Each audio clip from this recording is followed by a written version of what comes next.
is the Charlotte Motor Speedway Road Course, or better known as its informal name, the Charlotte Roval. We're in for the final race in the round of 12 in Concord, North Carolina, the heart of racing America. My name is Dylan Coyle, joined alongside Austin Coop for tonight's event. 55 laps here at Charlotte Motor Speedway. You see our tags right there, Twitter tags. And Austin, no Twitter is what you got. We're going to welcome you into the broadcast real quick.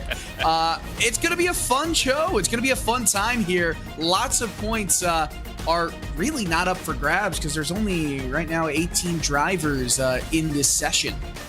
Yeah, if you're one of the guys in the mid to low pack or mid to low outside of the points, like, you got to be calling your buddies that you were with earlier on in the season and being like, hey man, I'd love to race with you. I'd love to be out there with you. Well, more or less, they'd love for you to be in this race. But right now, yeah, smaller driver count. It's pretty, when it comes to these road courses. But honestly, this is such a fun track. When we come here once a year, and I'm a huge fan of this racetrack. There's a lot to offer, and it's a challenging course. As you're riding on board here, or we're riding on board, but you're going to see these drivers. They're qualifying right now, so we're going to go back and forth. But this is Ross Cato in the 12, coming through the inside of the course. It's such a challenging course that goes through so many different things. We're in for a real treat. Yeah, we definitely are in for a real treat. Let's take a look at the 2023 RSR calendar.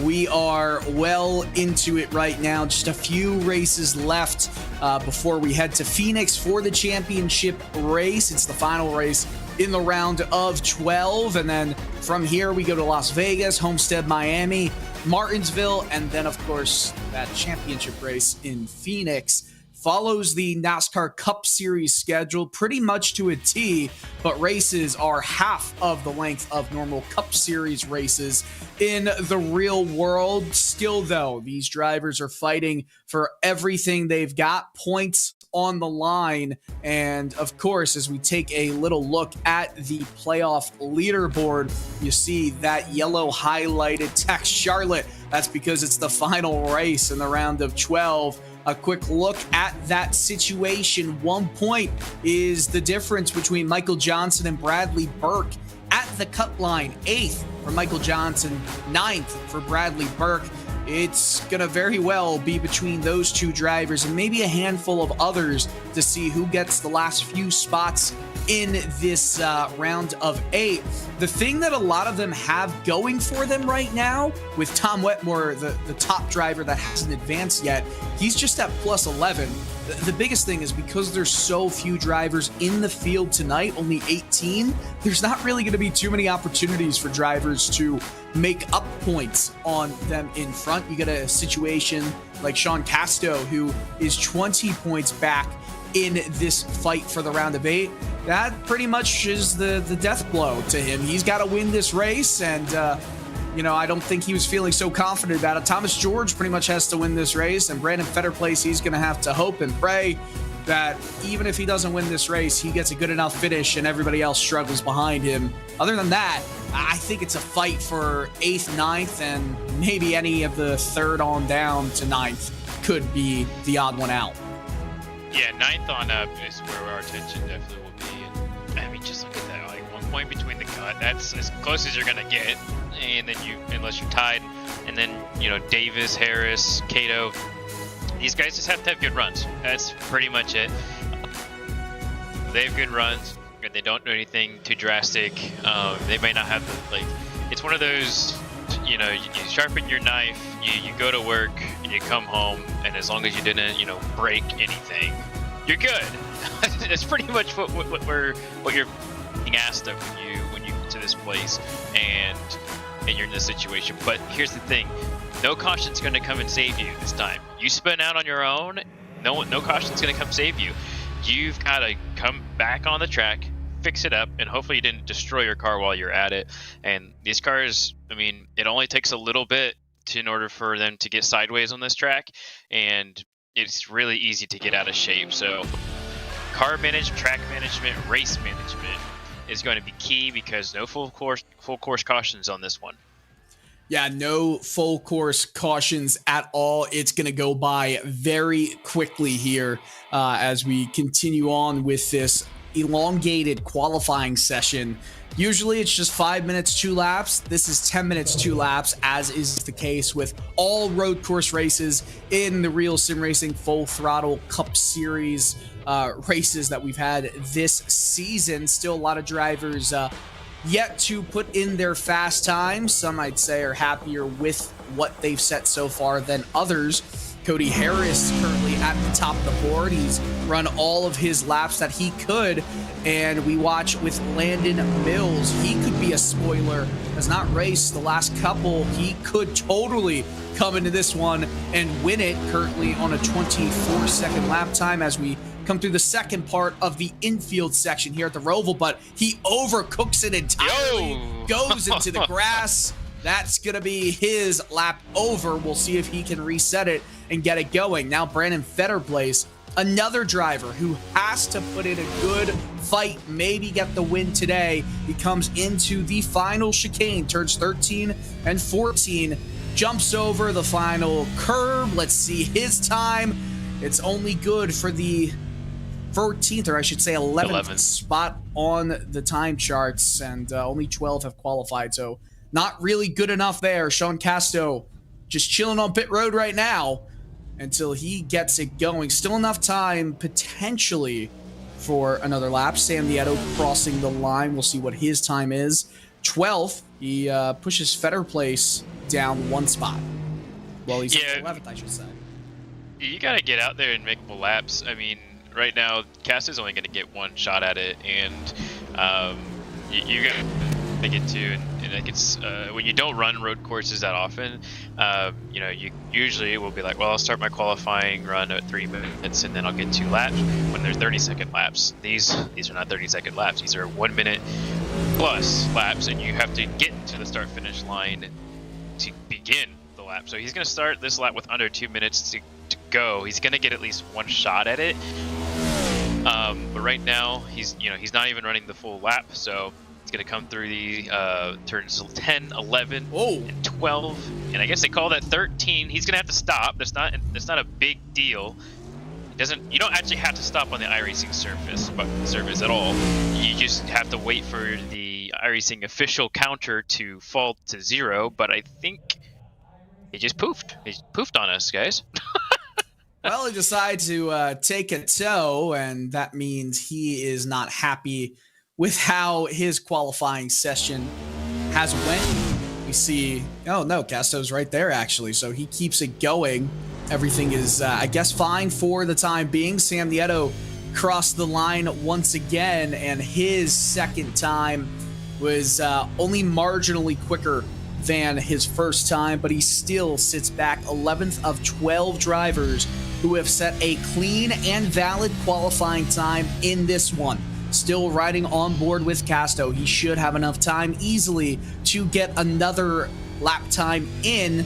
At the current moment, he would be starting 15th out of 18 drivers in the field. Remember, he needs a win, and that Chevrolet Camaro ZL1 machine. We'll see if he can do anything to help his chances here as he comes on the oval banking of 1 and 2. He's not having himself a bad lap. He's doing a little bit better than what he was running last time, and so he's gonna get the left sides on the. Oh, he went a little far on that one, but should have a clean one as long as he gets these last couple corners down, and he's gonna see if he gets into 5th here. I personally prefer staying in 4th to let the engine break you in this corner, but he's gonna go to 5th, 4th, 3rd. Oh, he's gonna cook it. Yep, that's why I prefer 4th gear there. Yes, that's not gonna be good because it's not gonna count. Yeah, won't count at all. Unfortunate for him, but gotta keep the car clean and on track. Tom Wetmore, who is the highest placed driver in the standings to not have qualified automatically, will take it into the pits. I think he was just using that lap as a practice lap at speed. Can we take a look at who currently sits in number 2? We'll talk about him during the grid. this could be a very unique race. Drivers who need wins might not get wins. Drivers who need points, they're going to have to do a lot to get their points. And the starting grid has been set here at the Charlotte Roval. Take a look at the Get Wet Sports starting grid with Cody Harris qualifying in first on the pole. Big for his results, his hopes of making it into the round of 8, with Matt Danson starting alongside him on the outside of the first row. Has come back from serving a 2-race suspension. That disqualification also cost him his chance at the round of 12, which would have made this a very interesting way to get into potentially a win and you're in one race in the round of 12, and then maybe you get to the round of 8. But that's your first row. Michael Johnson, Michael Lariah already good to go after his win just the other week. Tom Wetmore, Ross Cato are your row 3 starters. Both of them need to do some good stuff here. Grant Davis, Braden Whitaker, row 4. Bradley Burke on the outside looking in right now, starting alongside Brett Punkari. That's your top 10. Sam Nieto, not the place he'd want to be starting in 11th, but Brandon Fetterplace could say the same thing in 12th. And then the next 6 drivers, Landon Mills, Richard Woodruff, Sean Casto, Mike Maddox, Eric Papanow, and Steve Tucker are your 18 starters. They are the 3 rows that decided, well, not decided, I should say. Some of them may have decided not to qualify. Some of them just had invalid lap times every single time. But they're lined up Le Mans style. You see Cody Harris right now, the privateer driver with the Ohio State merchandise, taking a little look at his webcam for us to see. You can always find him on our in-car, in-driver cameras. He is getting ready with that NASCAR branded Fanatec wheel. We start rolling here, and I want to make sure everybody knows that GetWetSports.com is the world's first digital content library that showcases and celebrates creators of all sizes and backgrounds, including iRacing, military gamers, and women in gaming. Getting listed is free. Find out more at GetWetSports.com and start on your content creation journey today. These drivers are starting on the 2.28 mile pace lap around the interior road course at Charlotte Motor Speedway. And I've got to say, Austin, I really love this track. Yeah, I had mentioned earlier that it has just about everything you could want in a road course that wasn't designed to be a road course. When you think about Charlotte, the Charlotte complex as a whole, and there's multiple different configurations that this has brought to the iRacing service for because Charlotte's a free track. So anyone who's on iRacing, or anyone who aspires to be on iRacing, this configuration is a part of that package. And as you look across, you can see multiple different configurations that the MX-5s run on now, and it's really brought a lot to the service. But this race in particular, these cars are so heavy. I ran NIS this past Thursday, and I gotta tell you, but you know how to go around this track, you can just whoop everyone. When you understand the camber of the car and the way the track moves, and then when you get on the banking of the corners, it feels really fun to drive too. I think this is kind of a best of both worlds when it comes to these cars in particular. These cars just really run well in the sim on the road courses. So I would say that these first couple corners we're going to see a little bit of close action, but it should get pretty spread out, and then everyone's going to be kind of running their own race, and that'll be the exciting part, is to see who is playing what game with other drivers, who's going to come into the pit road and really, cycle themselves through. You see some of them are running through that outside part of the backstretch chicane. You couldn't do that in the real world, but hey, you can do it here. Why not? You want to take it carefully. You want to be safe. It's the final race in this round of 3 races, the round of 12. A bunch of drivers separated by just mere minuscule points. 11 points is the largest gap That's Tom Wetmore in third to Bradley Burke all the way in ninth. It's crazy to say that. But as we get ready to get going here, they come around the front stretch chicane. Green flag coming out. And we are racing here at Charlotte Motor Speedway. The restart getting wild through there. It's the only time we're going to see them start from there. Cody Harris has the whole shot victory, you could say. And Matt Danson loses it in turn one. Now around turn two, he loses 4 or 5 spots. They're all battling in front. Cody Harris sailing off in the distance. Big battle for second right here. These drivers have been hitting each other like easy, and the one that kind of gets away, Tom Wetmore, he's going to take over second place, and he started in 5th place. So he took, advantage of Matt Danson's trouble, and then got past these other 2 guys very, very quickly. And like I said, single file all the way back to, it looks like just outside the top 10 to 35, that being Brett Vicari. He is now single file, but here is where we might see some passes. There we go, one foot out. That is Landon Mills. He's on the inside. He started 13th place, and he's already moving up. Big thing about Landon Mills, he's got the speed, but does he have the consistency? Heavy braking zone here into 11 and 12, the back stretch chicane. Grant Davis blows that chicane. Landon Mills tries to overtake him. Whitaker behind, as well as Fenner Place. They're going to be 2 by 2 as we go around turns 13 and 14, 3 and 4 on the oval, into the front stretch chicane, 15, 16, 17. Mills hard on the brakes, gets by Grant Davis, will make the move work, pick up some more positions. He crosses the line to start his second lap, a 6-spot gain on lap number 1. Big development here. Oh, Cody man. Harris. Cody Harris's screen went black for just a little bit, and he has lost the lead. We'll have to keep an eye on that. I didn't see it happen. I heard him over the radio say that his screen went black for just a little bit. So Big hit too. Yeah, I mean, like, this has been a whack start to the beginning of this race, and Tom Wetmore finds himself at the front of the field. He doesn't have to win to keep going, but hey, why not, right? All right, Larry and Johnson right behind him, and Wetmore's got himself a little bit of a lead. He's about a half a tenth ahead of those guys behind him, and if he can move that gap just a little bit, he'll have some fun. So. He's catching quite slow in that area. Look at him catch up to immediately. He's got to be harder on those brakes. Well, another thing to keep in mind, Cody Harris needs the points maybe a tad more than Tom Wetmore. Harris came into this race at just +7. Tom Wetmore +11. Harris had the big lead, had the pole at the start of this race, was all set to get a bonus point for a lap led. Did not lead that first lap. He tries to make a move in on Michael Johnson, but locks up the brakes, locks up the tires, I should say, and has to get it moving again. He did make up that spot, though, on Danson. Landon Mills, is that him coming into the pits? Something happened. I think he said over the radio that his steering, something in his force feedback might be gone. That is not good or conducive to a good bit of racing for him.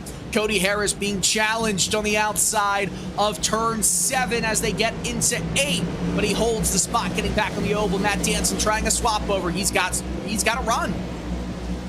Yes, he does. He's on the inside, side by side we go, and he should be able to clear him pretty easily. Not a big factor there. He's going to let him go battle for the lead. Coming up as well, I mean, the 40 is all over Wetmore here, coming out of turn 12 and into NASCAR's 3 and 4, coming into, I think this is turn 15. At least my map says it's turn 15. We'll call it the last couple corners for good measure. Yeah, I'll say 15, but he's 16, absolutely 17. faster than him. He's absolutely faster than him, and I think it's only a matter of time before he takes his swipe, because the 39, he's still there. Yeah, you saw in that replay system, RaceSpotTV, that Matt Danson, from his view, he was trying to get it moving and make a move on Cody Harris in turn 1 at the drop of the green flag, but he just got a little bit too squirrely getting on that elevation change. People don't understand just how much elevation change there is in this road course. I mean, they're coming down the hill big time right here into turn 7, and then they roll into 8. Obviously, the banking presents a different challenge, but that is it's a lot of room for error. So Michael Johnson currently running in 3rd, that blue 39 machine. He is in a really solid spot right now. Bradley Burke way down in 13th. What Michael Johnson needed to do was just maintain his lead on Burke, which is a 1-point gap. Johnson's in 8th, Burke's in 9th. Brandon Feder places a further 9 points back. As long as you do that, you're good. Right now, Johnson makes the round of 8. And, he jumps over that curb, though, and Matt Danson is going to try and take advantage. We saw the replay. Cody Harris's screen went black, but a big move. Talking about Johnson, he makes a mistake. Danson is able to get by him, and Cody Harris wants to pounce as well. Yeah, these drivers are taking very big different approaches here in the last few corners. Hey, last few corners, right? Last few corners, and you can definitely see which drivers have it hooked up, and you're losing or gaining a lot of time on your competitors when you use the left side of that AstroTurf grass looking stuff out there, and it feels like you're on pavement still. This isn't like the regular grass that you would find in iRacing. It would actually feel like it's still pavement, and it's still usable. And I think a lot of drivers don't understand that until they actually make the jump to try it. And they're seeing some other drivers do it, and Wetmore's actually got himself the biggest lead he's had since he's been in the lead. I think this is his weakest corner, is you're going to see some of these guys get close to him, but other than that, he's been very strong. And I guess just look at how everyone bunches up there too. I mean, there's an opportunity to lay a bumper on somebody there too. But I gotta say, Tom Wetmore's been doing a fantastic job, because you don't get to watch the person in front of you. Like right here, Lush's left side on that grass. Look how much time 44 just picks up right there. He's right there. There's another mistake by Johnson, but I feel like Cody Harris had a little bit of a sympathy move in behind him. So far, This has been a good race, and partially, you've got Cody Harris's system build to thank for that. He obviously had a black screen while he was a couple seconds ahead of everybody else. He was going to be due for a race where he just escapes everybody else, but that is not the case. Tom Wetmore, wide through turn 5, trying to get it slowed down in time for 6, does not have an optimum entry point for 7, and Michael Araya is right on his rear, right there as you see on your screen. He's not getting the run that Wetmore had, though, coming out of 8 onto the Charlotte 1 and 2 oval. He's not even close enough to take him in this braking zone. But Matt Danson wants a little dive at Laraya. He saw he was a bit too conservative there. Took advantage. Matt Danson back in a second. That came from a while back. And now Laraya is struggling. I've been watching him do that the last few laps, and it seemed like he was braking so much earlier than everybody, and he gets caught for it. Whether he has a better entrance than anybody in that corner, you have to let that happen. You give that option for a driver, because if you're going to give an inch, you're going to take a mile every time. And the 38 cleanly, mind you, cleanly showed he was there, and the 44 conceded. And I think that was good of him to do too. But now he's going to be under fire from the 39 behind him, that being Michael Johnson, who's been doing. He's been all right. He's gained a couple spots, lost a couple spots. He's down 1 net right now. Pretty much everyone in the top 5 has either started there or gained their way in there.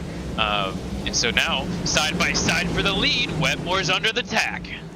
Wetmore under attack, Danson under attack from Laraya, swap over. Wetmore was just slow enough to keep Danson from completing his swap over to the inside. That opens the door up for Michael Johnson to overtake Michael Laraya right now. They're going to be side by side, but Laraya concedes a spot. Johnson hard on the brakes. Harris locks up, gets into Johnson around the chicane. Tons of contact. Wetmore was touched by Danson. This is some wild racing in the top 5, and look who's there, Ross Cato. You know, that's one way to pass the guys at once. Just shove them out of the way, right? It's awesome. And I think he might get it back here if he's not careful, but oh man, that was a move. I mean, you kind of say sorry after the fact, but I mean, he got 2 spots. out of it, and he's definitely faster than these two drivers. So yeah, he didn't mean to, but he kind of got what he wanted out of it. You know, two birds with one bump, I guess. I guess you could definitely say that. With the current racing, as Johnson again gets right up to Cody Harris. Yeah, I don't think he's going to take it easy on Harris, but Johnson's also got to watch out that he doesn't make Harris want to attack him in any such way, because right now Johnson is sitting pretty in a playoff spot, a playoff entry into the round of 8, I should say. We look ahead a little bit, you see Danson, that gap between he and Wetmore has expanded just a tad. It's just under a second right now, probably half a second gained through the interior part of this track. Gonna be hard on the brakes though. Any attacks, surprise attacks coming into the backstretch chicane? No, we keep it going. We keep it going straight, clean, and green. And it's also opening up the door for Grant Davis to get involved. I almost feel like a driver who could be in trouble is Sam Nieto right now. And I don't think he's too much in trouble because he is running in 11th. The biggest thing keeping him good as we see him right now is Bradley Burke and where he is. Michael Johnson tries to make a move down the inside of Lariah. Does not work through turn 1 into the infield. Still behind him. You see a puff of smoke in front. Cody Harris has some speed right now. Yeah, these three bundled up, and it's really funny because the fastest car on the track for the last 5 laps, well, you guessed it, it's the 28. He's back into it. When you hit the wall that hard, you kind of have to check a few things. You have to watch if the car is okay. He might have a steering issue still. I think we might get an in-car camera of him and where if he's steering any differently on the straightaways, which I would be surprised if he isn't. And it doesn't take a whole lot of contact for that right front to get out of shape. So he might be using that right front a little bit more than everybody else, but throw caution to the wind. I mean, if you're still faster than everyone else, you might as well do it, as right to the back bumper he goes, that being Matt Danson. And Matt's really fun. He's so much faster in that area of the track, and he just isn't quite there. He might take a peek here. Not quite yet, but it's only going to be a matter of time. Look at Harris. Look who's there, the 28. That's just his line. That's just his line right there. He's not trying to sneak a nose in, I don't think, but you got to be careful, though, because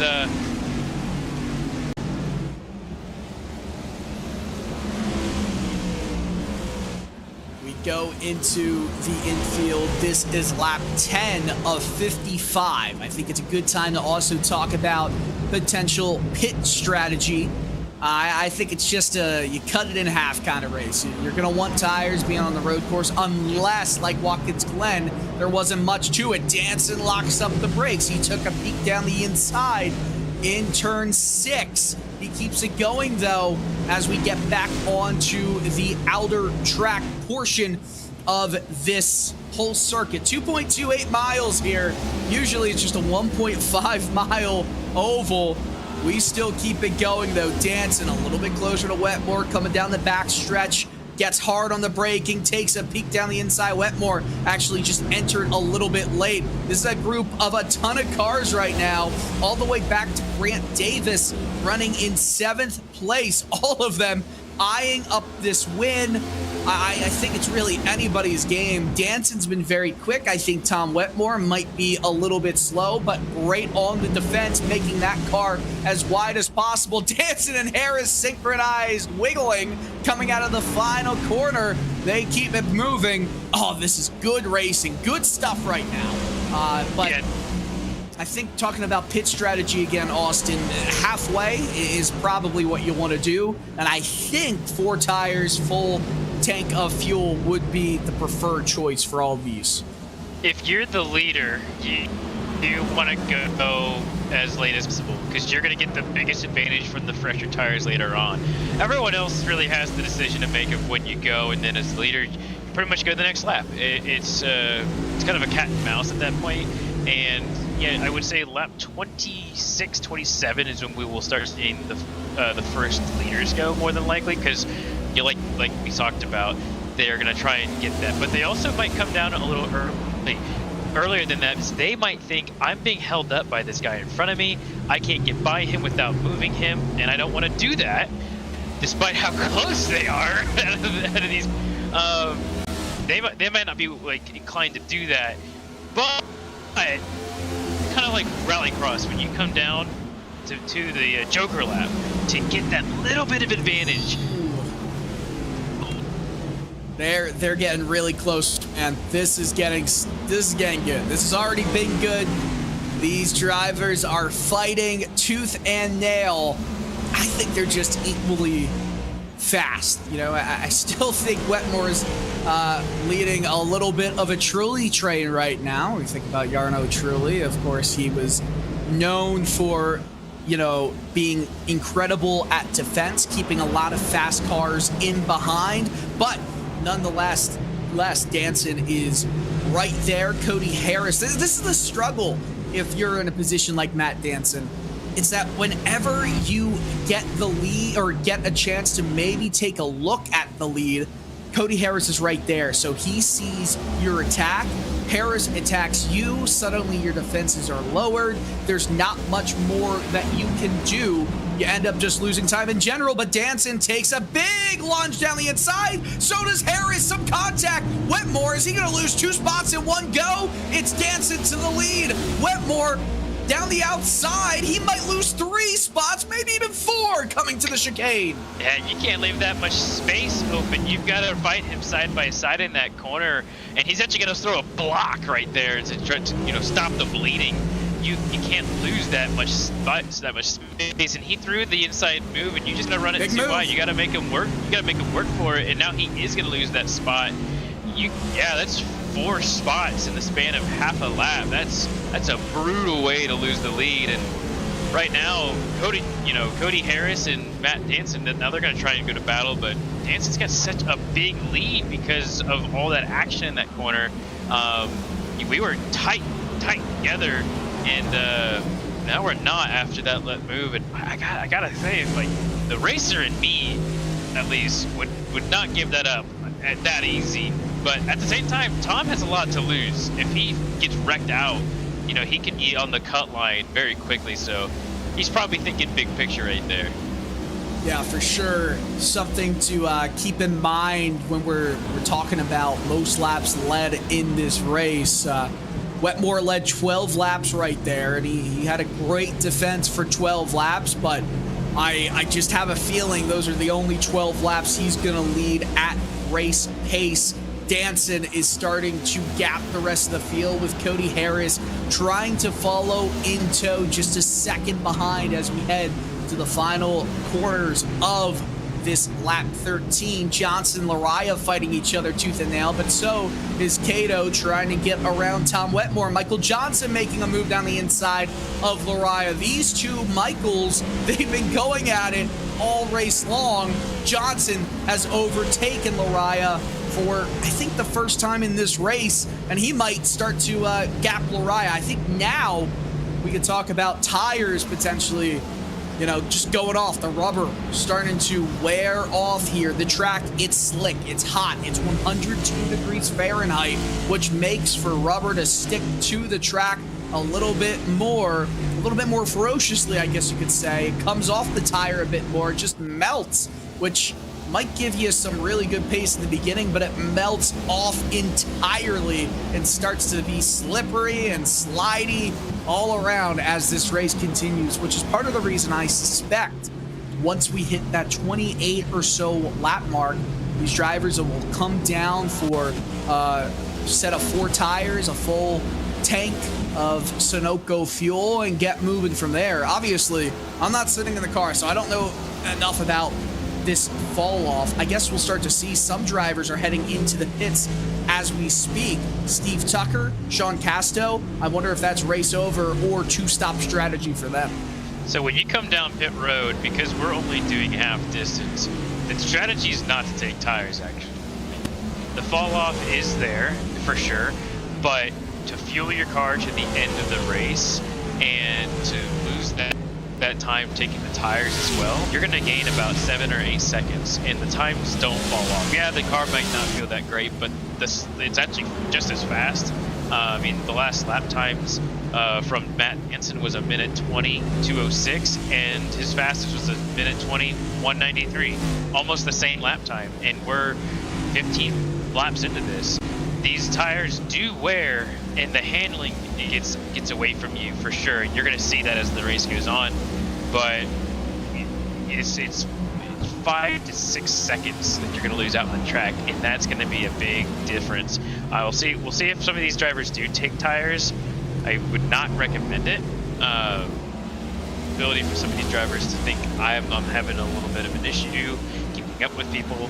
Like right now, Tom Wetmore, he's in 5th place, and he's one of the slowest cars on the track over the last 5 laps, and he's still only 1 second off per lap. So it's something to think about when you're coming down pit road. Like, is it really worth those 5, 6, 7 seconds of tires, or do I stay out? Or do I not take tires and just take fuel only? My call here, fuel only. Well, we keep it going here with Matt Danson holding a pretty steady lead at this point. The fight right now is 4 seconds off of his pace.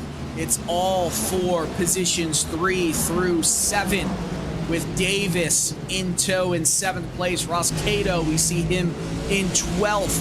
He needs 6th place to advance regardless of what anybody else does. You see that scoreboard on the top left? Well, he's in 6th place right now.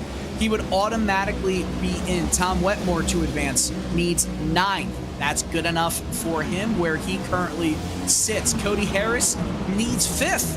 He'd automatically advance as well. Doesn't matter where anybody else is.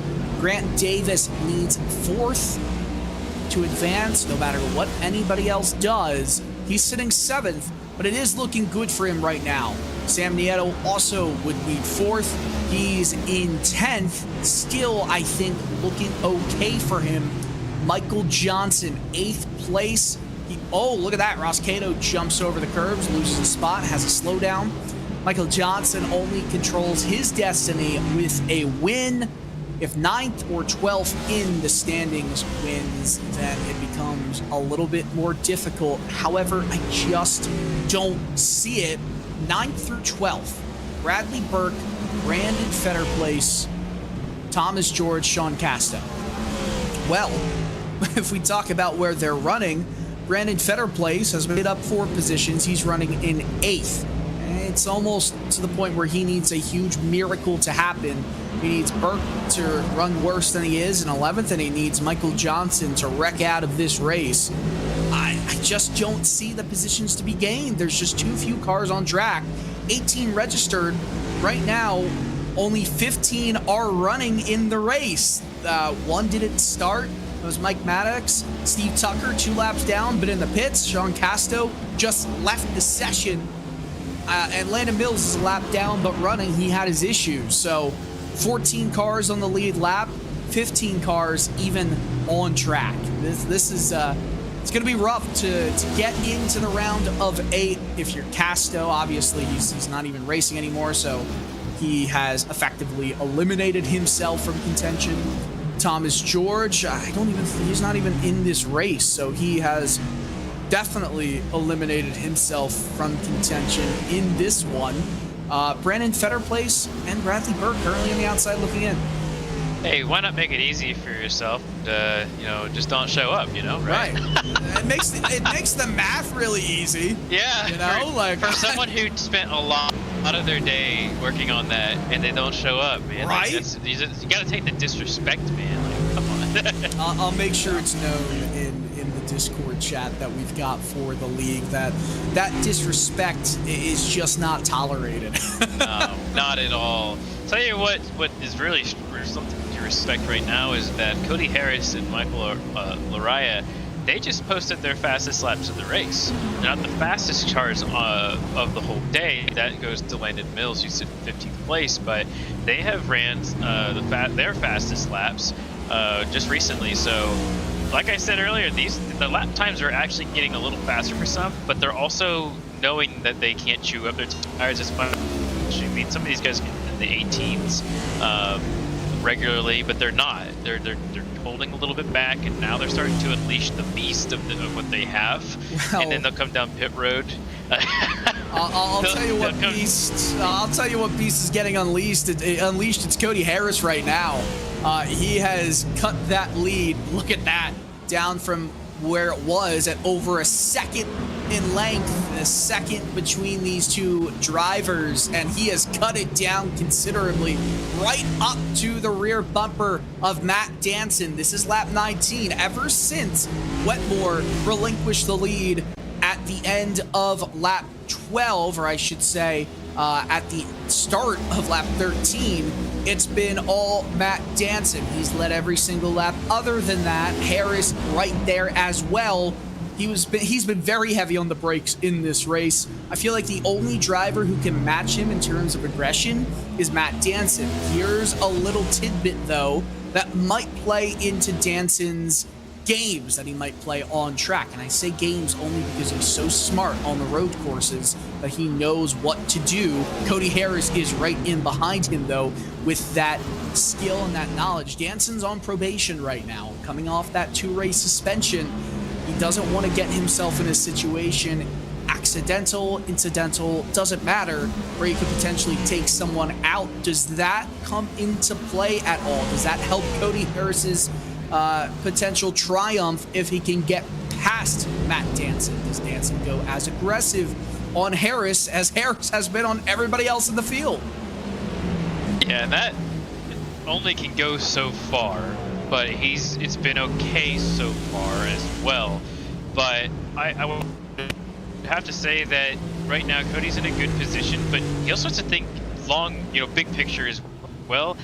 If he wins, he's getting bonus points for next round, and with the field sizes we're having, those are going to become more and more important, especially for the next 3 races.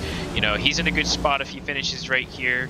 He's going to have pretty much a solid way of getting into the next round. But why not get a little bit extra while you're at it?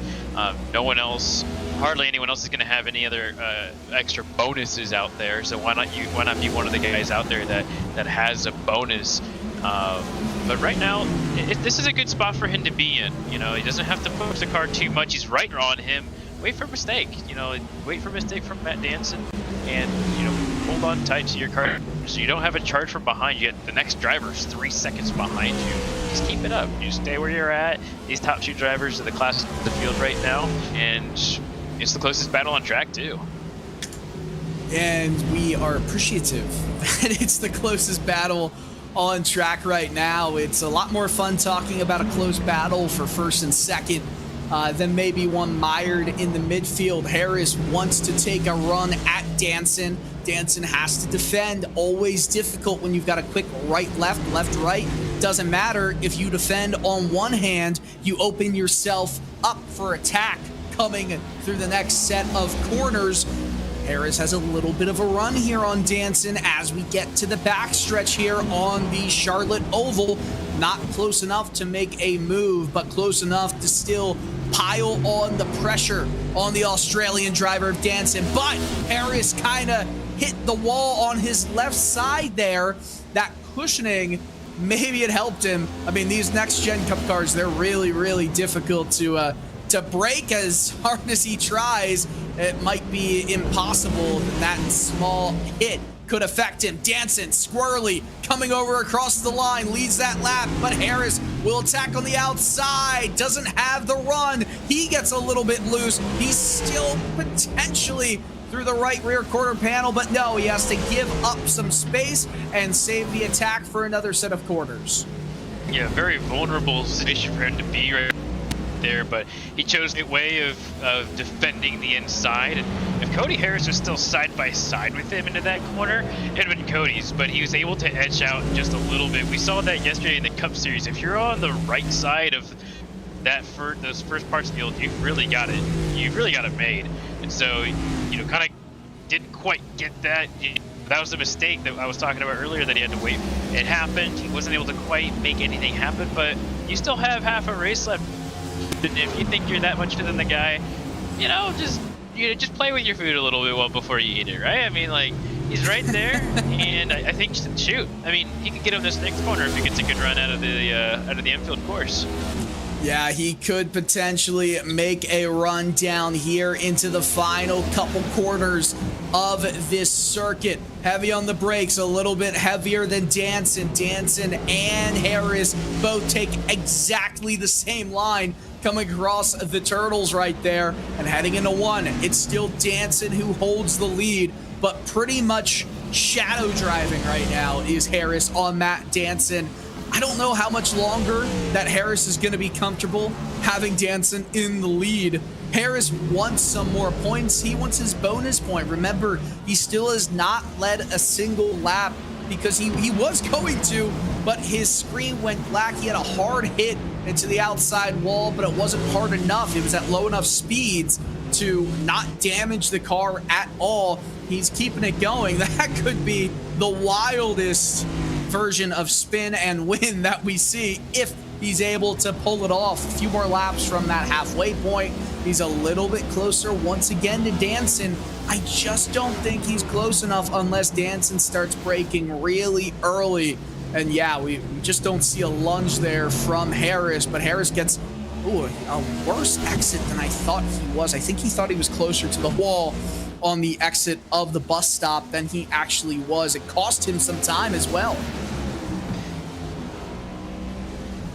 Right at this stage, you know, each driver has the corner that they're good at, and then there's the ones that the other driver is better at. And I think they're pretty evenly matched.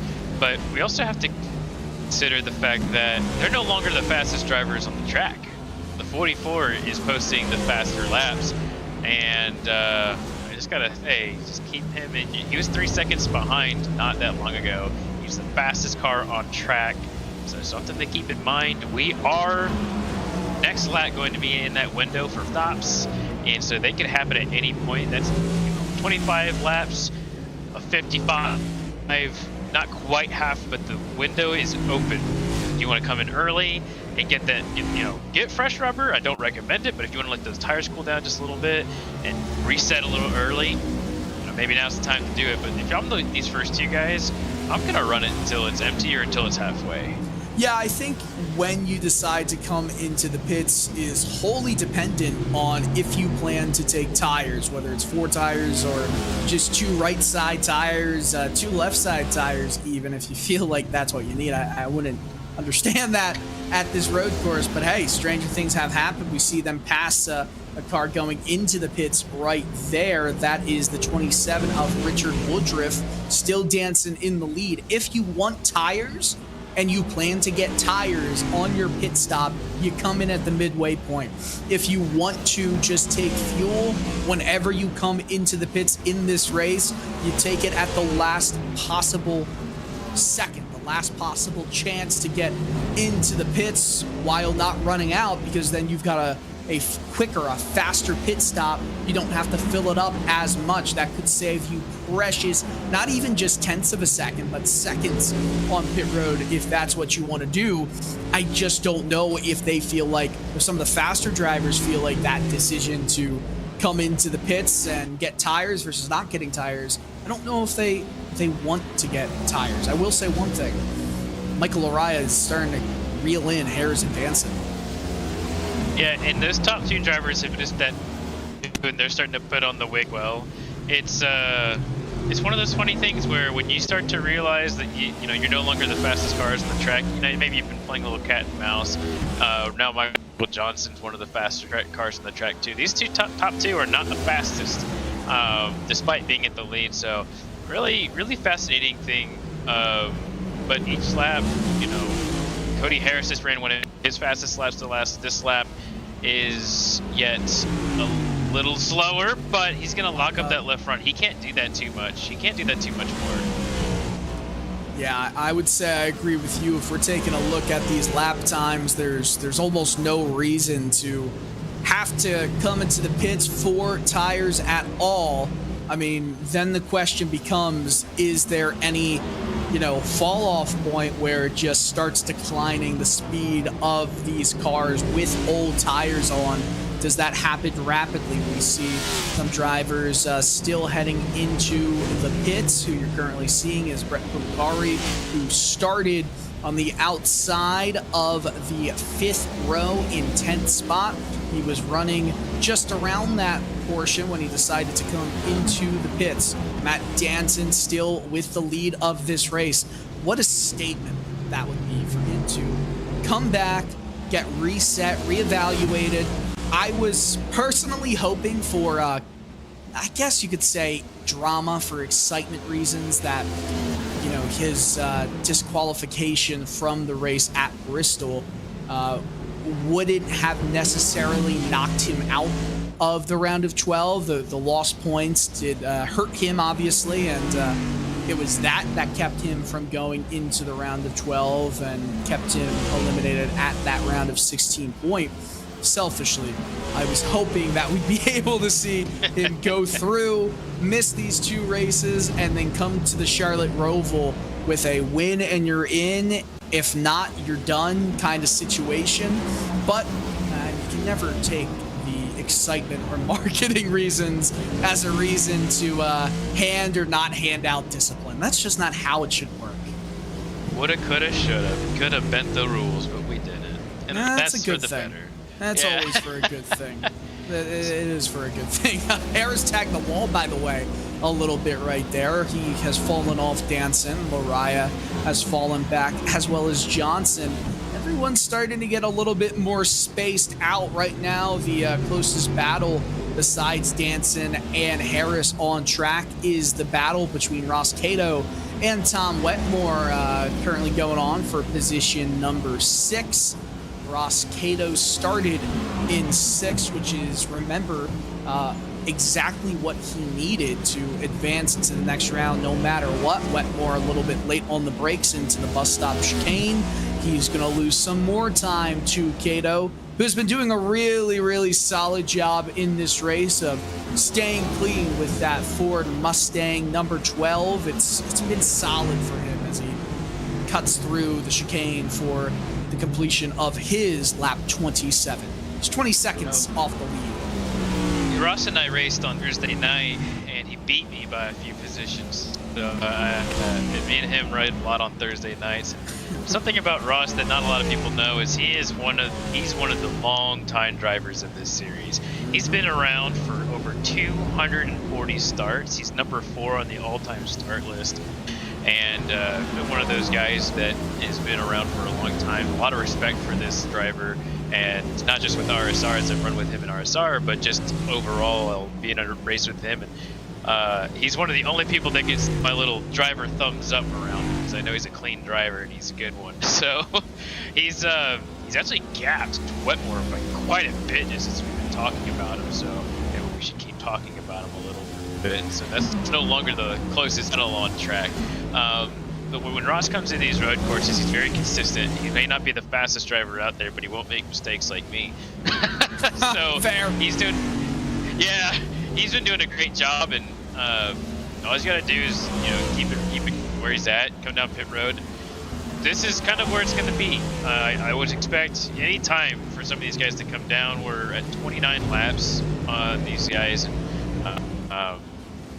One just for some of these guys to come down. I think Fetter Place might be Fetter down, Place slow. Yeah, no, he's definitely coming down. He's in the pits right now. He announced it as he was coming out of that bus stop chicane. We'll see if he decides to take tires or not. He was 27 seconds back on the last completed lap. Gets into his pit box. Looks like it's going to be fuel only for Fetter Place. I think he is seeing the bells start to ring that the match is over. He comes out of his pit box. Oh boy, he needs this win. He needs some miracle. 9 points out of the playoffs to the next round, I should say, coming into this race. It's not looking good for him at all. Johnson, it's looking really good for. Bradley Burke, it's also not looking good for, who would be a very surprising exit. Oh, Harris spins! That That's a huge moment. He spins, goes into the grass, has to get it back going. You see him. He tries to get it out of the grass as quickly as possible. He has lost multiple spots. I think he's back now in 4th place. So 2 spots lost out of nowhere, trying hard to get Danson. You see he is a little bit frustrated in this angle, speaking to his team. Oh, that's an unfortunate moment. Yeah, he hit that first one pretty good, and then the second one, he just got on the throttle right before he landed. He didn't wait for the car to land. And that right front probably is not, probably not doing well for him still. I mean, that right front's still pretty smashed in. I think if I were him, I'd come down this lap, get those tires cooled off, and get some fuel. Don't take tires, but just get that car, get it back under wraps. You know, no, it's not a big deal. Just, you know, knock the dust off. But yeah, I remember when we talked about those 3 bonus points. Maybe he should have got around Matt Danson a little earlier when he could have, because now that's out of the window and he's down a few spots. But you know, when you're in a place like this and there's no cautions and you had a sizable margin over your competitors and only being 4th after a spin like that, I mean, you kind of mitigate your losses when you're fast, right? Yeah, that's true. That's a really fair point, Austin. And another thing to add on to that, Harris is still fine. He came into this one needing a 5th place to make it into the next round, regardless of what anybody else could do. And he's doing a good job of that, sitting in 4th place. Grant Davis is back in 5th place. He's gained 2 spots in this race. I wonder if any of that was because of drivers pitting a little bit earlier. I think at this point it's going to be run it as long as they can possibly go before they have to come into the pits.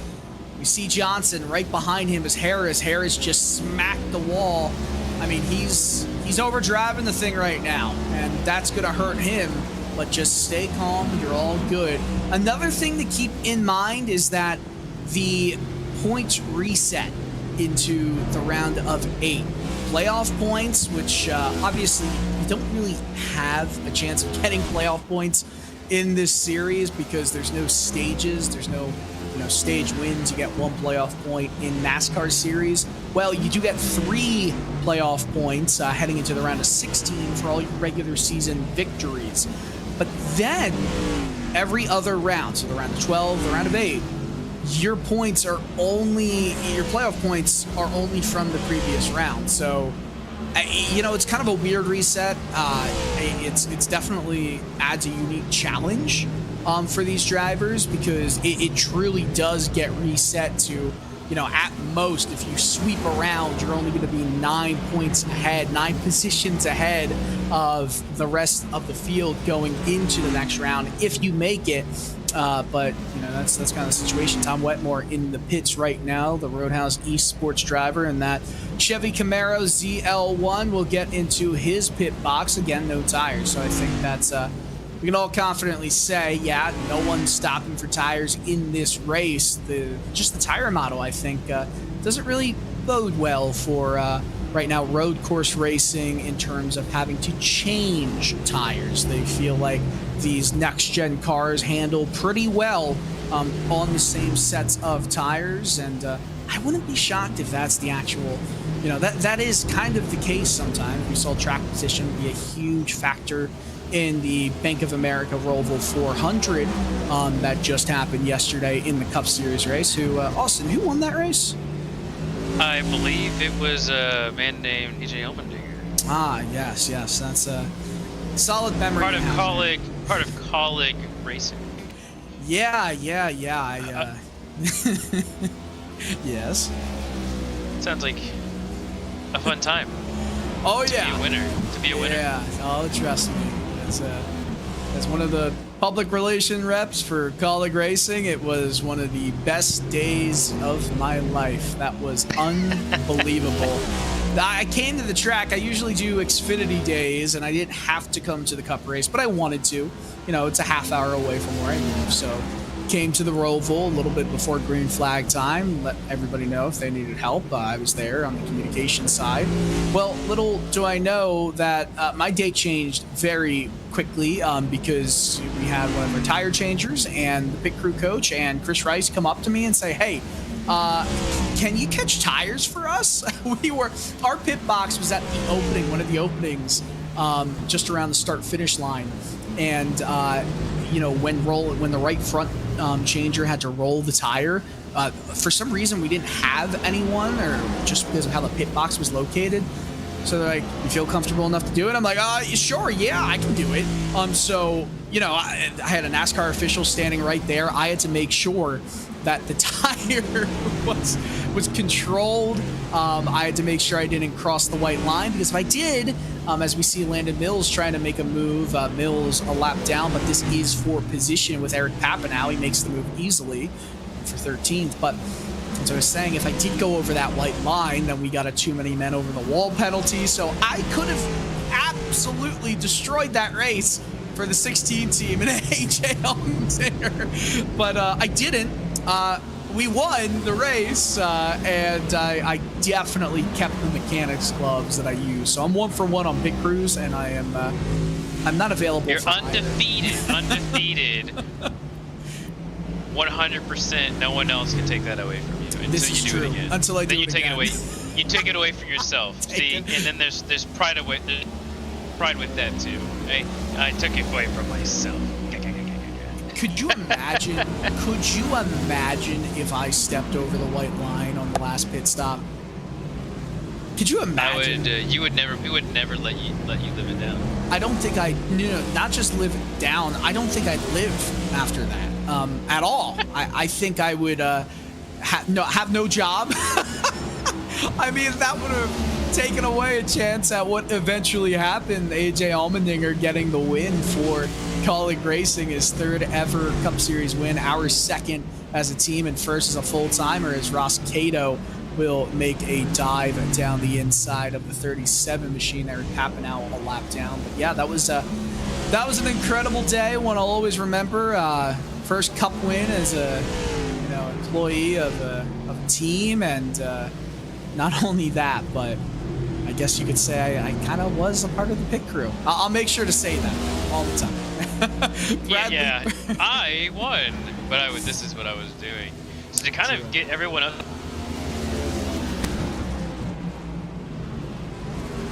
Bradley Burke is currently sitting in 12th, and I think he's definitely hearing those bells ringing now. He's got to gain basically a minute worth of time. Michael Johnson and Bradley Burke separated by 1 point. Johnson was 1 point in over Burke, 8th and 9th, but 9th place, that was Burke, and he's currently running in 12th in the race, trying to make a move on Brett Punkari to get into 11th.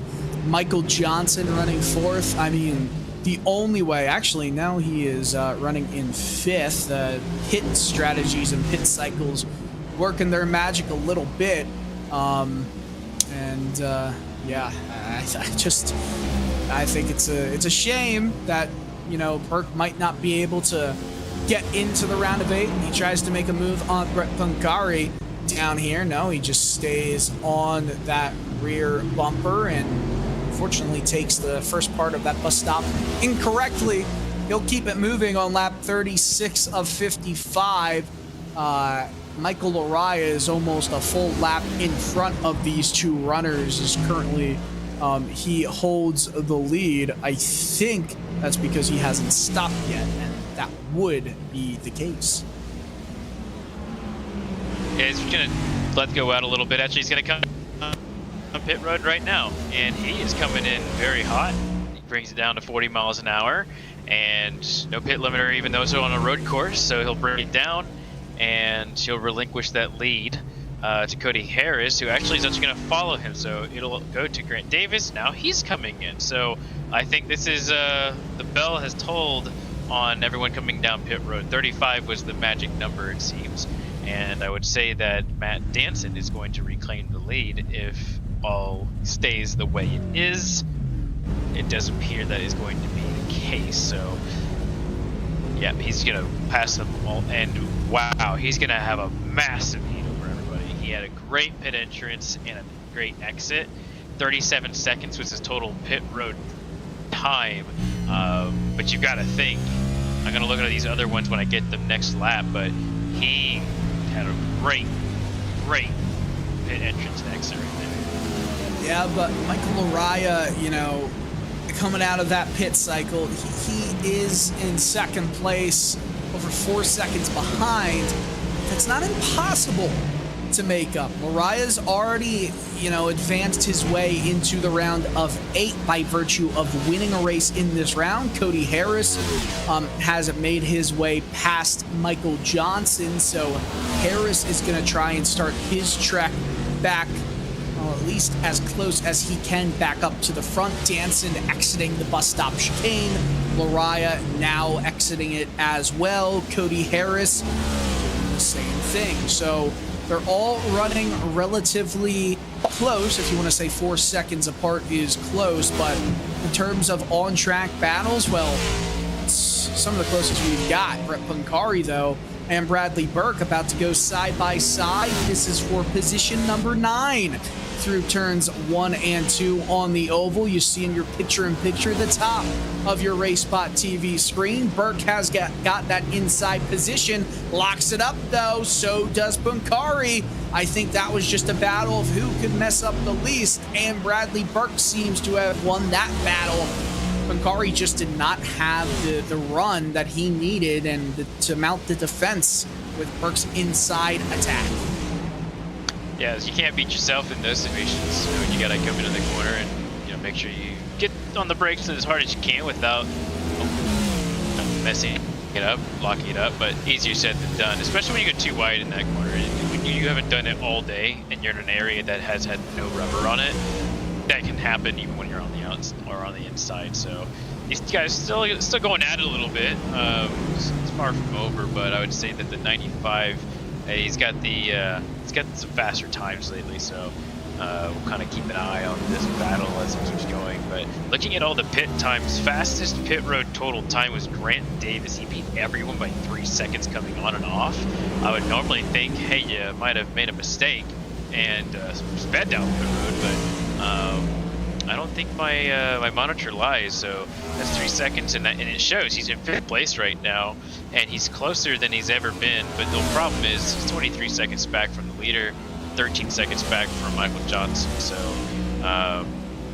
he's got a lot of time to make up. It's not impossible, but everyone's running pretty consistent times at this point, and it's gonna be tough. Ross Cato just made his fastest lap of the day just then. Davis is heading into the pits as we speak. I'm pretty sure that this is his first pit stop of the race. So yeah, this is his first one, I believe, of this race. Might have come down at another point. Austin, I'm sure he came down on lap 37. He might be serving a penalty. Oh no, that is a huge mistake for him. He definitely is serving a penalty right now, or he just did not put enough fuel in. He's had a long pit box time. Definitely gone already. Yeah, he's definitely in the penalty zone now. I wonder how big. He's coming out as we speak. Oh, that's huge. That is massive. Could that potentially hurt his playoff chances? We'll have to see, because Fetter Place, I don't think has a chance of catching Davis in this race, but Burke does. Bradley Burke is ahead of Davis. Oh my goodness, we got a little bit of a race now. Yeah, you're gonna do the math on me while I give you some time for that, but please, please do.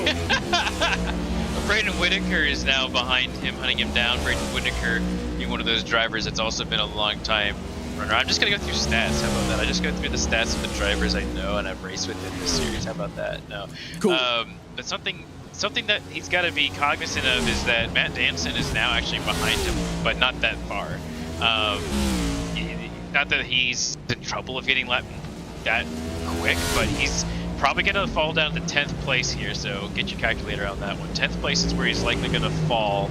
Yeah, he's in 10th place, and so I don't think he's going to fall back to the clutches of Braden. Braden's been running some consistent lap times in the 21s, and Grant's been quite considerably faster than that.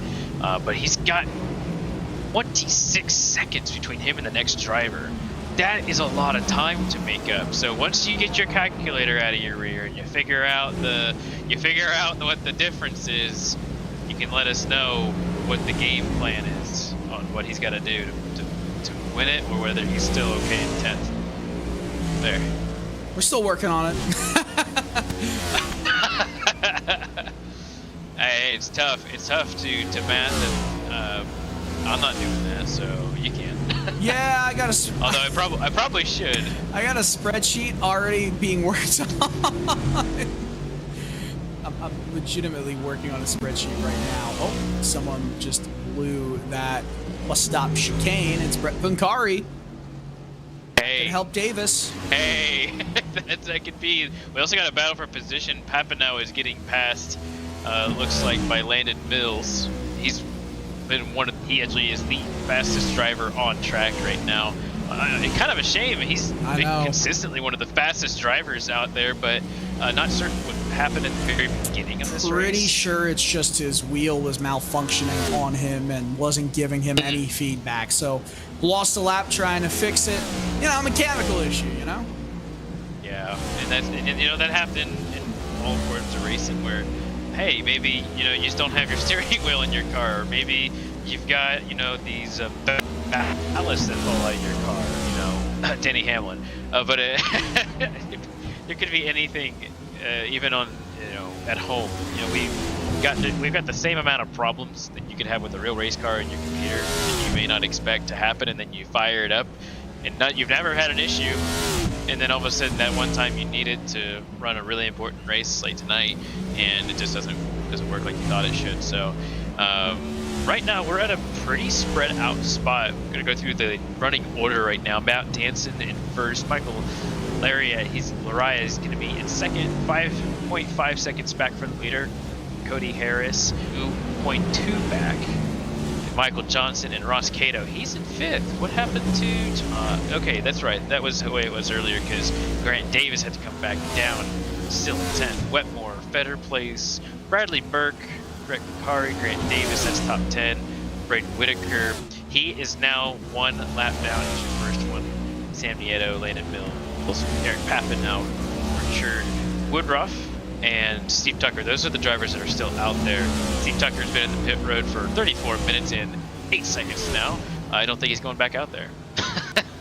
Yeah. Got to a T.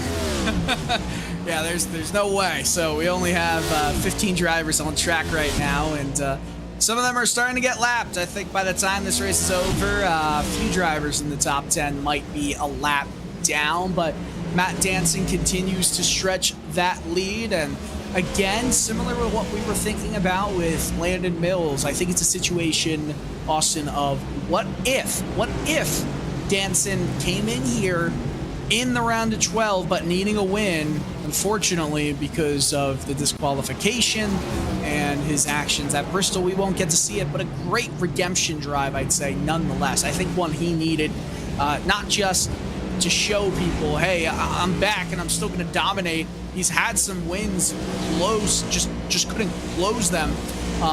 He should have more wins this year. He just couldn't close all the races, whether it be on an oval where Kevin King is just coming in with better saved fuel mileage or whatnot. I think this is huge for Danson, not just showing, but for his own confidence levels. So are we just gonna forget that you haven't got back to us on how close? I'm trying, okay? I'm trying. I'm trying. I'm just giving you grief. It's like they give you grief of making a penalty, you know. But I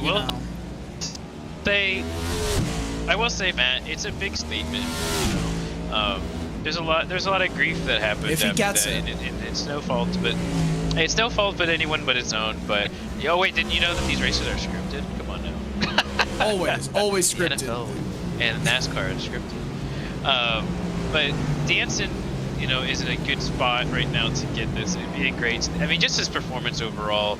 You know, coming back after that. You know, I can't wait till you get to talk with him. I know that you're a big advocate for him and being in this best remedy for anything in racing is winning, right? Agreed. Nothing better than going out there, kicking everyone's tail, and just showing them how it's done. You know, like nothing has ever made it any better for me whenever I win, which isn't as often as it is for Matt. But in a series like this where it's ultra competitive, even on a day like today when everyone's spread out and there's no cautions to bunch everyone back up, it's still a big statement win. It's still a good part for him to continue moving forward and maybe gets more wins. I mean, we still have 4 races after this one, but it's got to close this one out first. We're gonna have 11 laps to go this time. Yeah, no kidding, for sure. I'm still doing the math, but it's starting to come into focus a little bit more. Obviously, Danson is going to take home the most laps led, so he'll take home maximum bonus points. The other leaders in this race, I believe, besides Wetmore and Danson, just Michael Lariah during that pit cycle, which, I mean, it really doesn't matter for him. I guess it's just a flex on everybody right now. But he is still at risk of losing P2 in this race to Cody Harris, who is starting to catch him a little bit. He ran about a 10th faster, running about a 10th faster or 2/10 faster the last 5 laps, and so he's got to button it up a little bit if he doesn't want to lose another spot. But you're the top 3, and you don't really have a charge farther back until you hit Michael Johnson, who's #2. Not to say, you know, you can just post the rest of the way. Well, it's not, no race or whatever do that, but, you know, getting around this lap traffic in a nice manner. At this point, you want to bring it home. You want to have good, consistent laps, and you don't want to make any mistakes like Cody Harris did earlier in this race. So he's going to have to continue to nurse that car back home, when he almost just spun out again right behind Braden Whitaker. What a wheel, man. He's got his hands full. I'd love to have seen that one, but these top 3 are really fast, and Cody Harris is the fastest car on track lately, so something to watch. So if the race ended as it is, with Tom Wetmore in 6th, Cody Harris in 3rd, Ross Cato in 5th, Michael Johnson currently sitting, where did Johnson go? 4th. Yeah, 4th. Yeah, he was always 4th. I just looked at a different number, so please forget that. Grant Davis in 10th, Sam Nieto in 12th, Bradley Burke running in 8th, and Brandon Fitterplace running in 7th. It would look like this, the results at the end of the round of 12. It would be, actually, I believe Michael Lariah would be #1 over Agnell Phillip, but it really doesn't matter because they're going to have points reset anyway. But nonetheless, 3rd on back of the non-winners would be Wetmore, who would have a situation where he would be plus 14. That would be a gain of 3 on the cut line. Harris would be plus 12.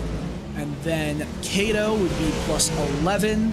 Go back a little bit tighter. It gets really tight. Johnson would be plus 5. Davis plus 4. Nieto would be the last one in at plus 2. Bradley Burke is the first one out, minus 2 right now. Davis, of course, also plus 4. So where everyone is running, Davis is okay finishing 10th, and Nieto is okay finishing in 12th. But, I mean, there's still the fear of messing up, right? If Nieto makes a mistake, and things can happen in a quick instant in these races here, and often they kind of do. Well, something to think about is that Nieto is in 12th, and if you look a little farther back, there's Landon Mills, and that makes it a 1-point swing, which is really close. I don't think it's going to come any closer than that, as just where they are currently. Just like I said a little bit ago, take care of your car. There's only 7 laps to go. Just keep it up. Some of these drivers are a lap down, So their race is going to end a little prematurely. They don't have to run the full distance. Just keep your car going the way it is. Rushing anything. If the leader's coming by, just let him go. And he can let the 26 car by Landon Mills. Yeah. He still got 1 point. He still got that 1 point. Just let it happen. But I gotta say, Landon Mills. What happened to Michael Johnson? Yeah, no, I'm just saying Michael Johnson's in the middle of these battles for spots right here, and I mean, if he's thinking maybe a little bit more clearly, let Landon go and attack Sam Nieto just in case, give you a little bit of buffer. Am I not wrong there? Because Whitaker is about to be passed by Sam Nieto. This moves Nieto up one more spot if he can get the move done. He gets the move done. Whitaker almost locks it up. Mills, Johnson, 3 wide. Mills trying to make a move for position. Johnson trying not to get involved in any incidences. Oh my goodness, this is a little bit too close for comfort if you're Johnson. Just let Landon by. There's no need to block. I don't think he's blocking it at the same time. These positions in the big picture aren't really that important, right? But he's, got 7 seconds to Cody, who's the fastest car on track. There he goes. There he goes. I think we're both relieved to see that for his sake at least. Yeah. Because the next driver is 20 seconds back. That's Ross Cato, who might get himself a top 5 here if he keeps his nose clean. Yeah, pretty much these drivers just, I know I've said it last lap or so, but just keep trudging along, almost there. Yeah, you're almost there with that only change in position coming for Sam Nieto. He now has a +3 margin on Bradley Burke for that final spot in this playoff picture for the round of 8. We're in the round of 12, remember. I haven't said it more than 10 times in this broadcast so far, so there's your 10th. Just a few more laps to go in this race. Danson holds a commanding lead with Cody Harris trying to catch up to Michael Lariah in a fight for second and third.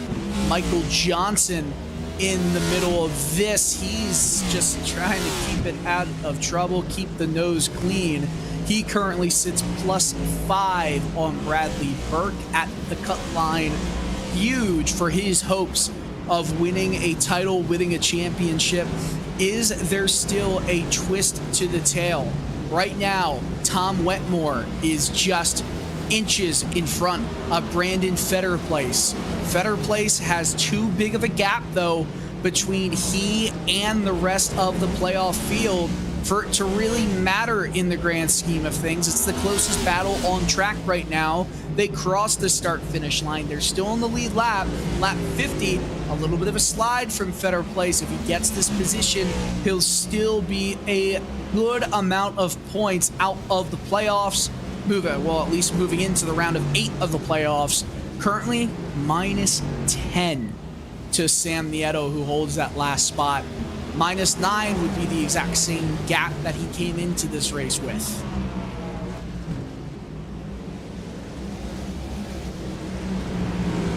With so much fewer cars, Austin, it's a little bit easier to run that spreadsheet. Nonetheless, though, Austin going on siesta for a moment. We go around ovals turn 1 and 2 here, with now the leaders starting the final 5 laps of the race. Still Fetterplace trying to get a move done on Tom Wetmore, who led the first 12 laps of this race. Still trying to hold on to that top 6 finishing position. Yeah, it's not a top 5, but it is a hard day's work worth of finishing positions in the finishing order. It still could be good as Fetterplace gets right up against the wall. Wetmore's still holding that train. It's a smaller train, but he's holding it tight. You know what this is allowing, though? It's allowing Bradley Burke to make this a bit of an interesting moment. He's gaining some speed. Burke, right now, running in 8th place. He's trying to catch up to Fetterplace and Wetmore. If he is able to overtake those two drivers. He goes to -1 off of Sam Nieto, who, remember, had an all-important move on Landon Mills. But look at this. Nieto just got passed by Landon Mills. We yet could see a playoff shakeup if Mills continues to hold this spot over Sam Nieto and Burke is able to catch up to Fetter Place and Wetmore. They'd be tied on points if Nieto is currently sitting in 12th and Burke catches up and passes Tom Wetmore. We see picture-in-picture, both live shots right now. Nieto on the outside, trying to hold this position as well he can against Landon Mills. We see the 24 car of Grant Davis also involved in this battle as well. I think this is all for position. Certainly is, and what you've got to really think about right now is the implications if you're the two. Davis and Nieto came in tied. Right, and so you've got to, 1 point away, I think, but I mean, if you are Burke right now, you've got to haul it right now. Like if you are listening to the broadcast, if you have somebody talking with you, there's no way that Grant is going to be caught by Sam at this point, and you just got to get one spot. What do you think of that?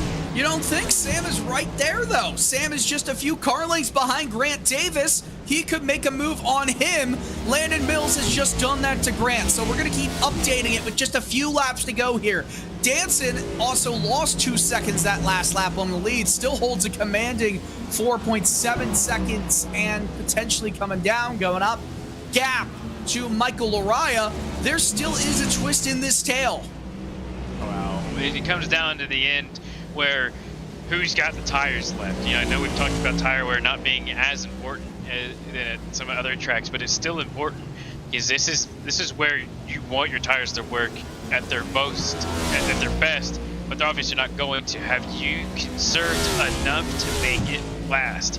Those last few laps. And remember, these drivers, some of them are lapped down, so the races are still going to end when Matt Danson takes the checkered flag here in a couple of laps, if he can keep that up. But it's getting pretty wild, and I would say that, wow, I did not expect it to come down right here. Yeah, well, craziness is definitely happening. Bradley Burke, oh, he's so close, but I just don't know if there's enough time as the leaders are on the final 2 laps of the race. Danson still in the lead. That win doesn't matter. Davis, Nieto all getting loose as we come across the line. Johnson, he's getting really aggressive again, but he's good right now. As it is, he's in the points. He needs someone telling him, you're good. We're all good. Landon Mills disappearing at this point. If it stands as it is, Nieto would be the last one in, just by 2 points over Bradley Burke. The second to last in would be Grant Davis, who would be 3 points in. They came in again, both +6, tied for basically the 6th position. 6th and 7th went to Davis and Nieto. Johnson was in the last spot. He's good right now. Johnson, he's behind them on track, but when it comes to actual positions, we're good. He's good. He's happy. Danson is coming around the last corner of his penultimate lap. He's about to take the white flag on a return to form for him. Definitely the way he wants to get going. Burke still so close, but so far away from potentially getting into the playoffs. He's just too far back. White flag in the air, but we still have 1 lap to go for all the cars crossing the line, this time by Nieto, trying to catch up to Grant Davis here into turn 1. Not close enough to do anything about it. Takes a wide arch into the corner, gets right up to the bumper of Davis, almost slides it into the outside of turn 2's wall. He's trying everything he can to make sure he's not the last one who could potentially be bumped. This is an all-important battle. Meanwhile, going down the back, Matt Danson should be getting. I mean, I just want to watch this battle. What a battle! I don't want to take my eyes off of him, man. What a good battle! Because he can determine his fate right here. Absolutely. right there. Yeah, Nieto gets loose going into the oval. He doesn't lose a position, but he loses a chance at getting past Grant Davis. Matt Jansen, 2 race suspension. Forget all about it. He wants this win more than anybody else. He gets this win. He's first to the checker here at the Charlotte Roval. What a statement in return. Michael Araya finishes second. Cody Harris in third. Now, where does everything else shake out? It's going to be Michael Johnson finishing in fourth. Tom Wetmore, Brandon Fetterplace going on to the oval. Ross Cato finishes, well, he's got a long way to still go. Johnson officially finishes in fourth. Cato should be good finishing in fifth. Tom Wetmore, Brandon Fetterplace, and a little bit behind is Bradley Burke. It's oh so close for Burke. He's got to hope for a mistake here between these two guys in front of him, which is probably just not made a mistake. He made a mistake on his own. Tom Wetmore currently home. Well, Cato finishes fifth. He's into the next round. Wetmore into the chicane on the front stretch. He is going to cross the line in sixth. Brandon Fetterplace in seventh. Bradley Burke in eighth. Brett Punkari will be the last one to finish on the lead lap. It's not enough for Bradley Burke to make it into the next round. As it stands, we believe Sam Nieto, who is angry over the radio at someone, is in by 2 points over Bradley Burke. Wow, I mean, he really gave it his all right there, Burke did. I mean, he was running faster than those guys in front of him, and he's giving a little gentleman's nudge to the 51, or maybe he's pushing him because he's out of gas, I don't know, but a little too little too late right there. If Bradley Burke was able to get into a tie with Sam Nieto on points with a plus with 2 positions gained, the tiebreaker still would have gone to Nieto, and it still would have gone to Davis as well. It was a fool's errand for Bradley Burke there at the end. He tried all he could. He couldn't do it. But the story is on Matt Jansen, who goes across the stripe. Will he burn it down, or will he just stand there and wait? Maybe jump out of the car and celebrate with the fans like a certain it's like Allmendinger did. It's the horse, man. You can't beat the you-know-what out of the horse. I know. Okay, Ryan Blaney and all that. I loved it. But there's no point in not burning it down here. Come on, man. We want to see a show. Nonetheless, he gave us a show in that 55-lap race. Lasted an hour, 14 minutes, and 4 seconds. Still just chilling right there. Everyone has crossed the line. Let's go over our Get Wet Sports results. Matt Jansen wins by 6 seconds over Michael Araya, with Cody Harris 8 seconds back off the lead. That's your podium. Michael Johnson, Ross Cato, Tom Wetmore, Brandon Fetterplace, Bradley Burke, and Brett Punkari. The top 9 all finish on the lead lap. Landon Mills gets a top 10 for his efforts, as well as the fastest lap, by the way, that he said on the penultimate lap, which would have been his final lap of the race. Grant Davis, Sam Nieto, 11th and 12th into the next round by the skin of their teeth. Braden Whitaker, Eric Papineau, Richard Woodruff, all 1 lap down. Then we get to the drivers who did not complete the race. Steve Tucker, 40 laps down. Sean Casto, 44 laps down. And Mike Maddox, he did not take the green flag. Like we said before, 1:18.935 is the fastest lap of the race, set by Landon Mills on his final lap going. So I think it's time to bring in some of our crew for interviews. And by crew, I mean some of the drivers. Let's start with P3 in this one. Austin, I'm going to have you take over for the talks with Cody Harris. And Cody Harris with that P3 finish. Austin, you're standing alongside him. Yeah, Cody, Austin here. You had started on the pole, and you immediately had an issue, and I heard through the radio that you had a black screen issue. Kind of talk with what happened there. Yeah, I had a good qualifying lap, and then coming out of that bus stop on the backstretch, just screen went blank, couldn't see where I was going for quite some time, and ran into the wall. And then the car didn't drive right, and it had the dreaded "you've got wheel damage" message. And then once I pitted, I guess it did 3 minutes of damage. So I feel like had that not happened, then the car was really just a handful. And then I was trying to stay with Danson there, and just got too much of the curb there coming to the line that one time and spun around once. So that if the way the car was handling and the damage didn't seal it, then definitely the spin did. But had that not happened, I think I would have had something for the win. But overall, I guess it's a good day. Should be able to move on to the next round of the playoffs. Yeah, we did some calculating and got our math wizard up here. Dylan did a good job, and I'm pretty sure you're very safe on to the next round. But yeah, the damage was something that we were talking about for a little bit. It seems like there was some when you get that dreaded wheel damage, as you and I both know, it's tough to predict, especially in the road courses. What particular part of the course was the most difficult once you had that damage?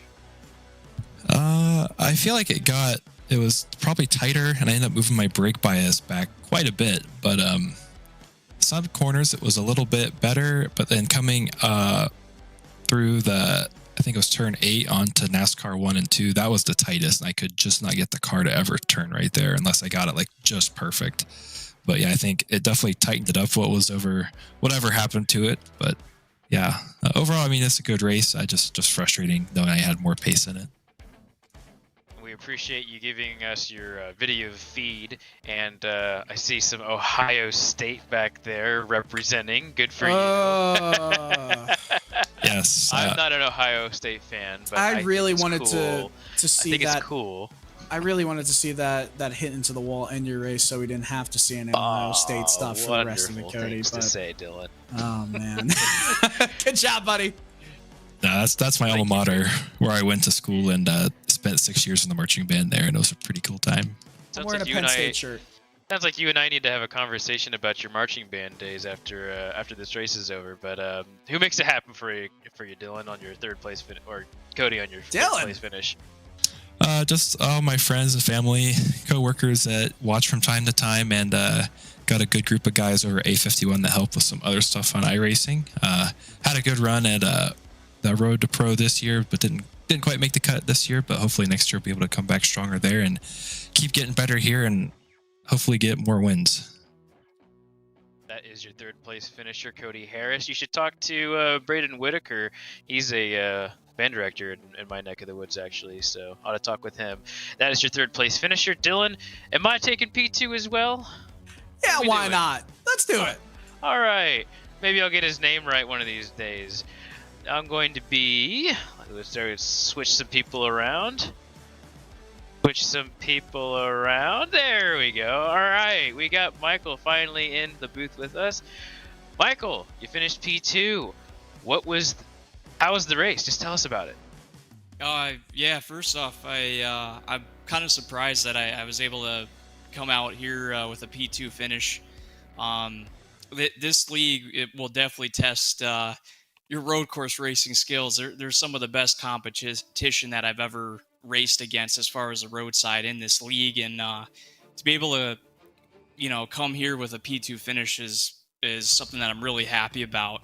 I know going into this race that it was going to be really important just to really not beat yourself and minimize the amount of mistakes, and it was pretty crazy the first 10-15 laps or so of this one.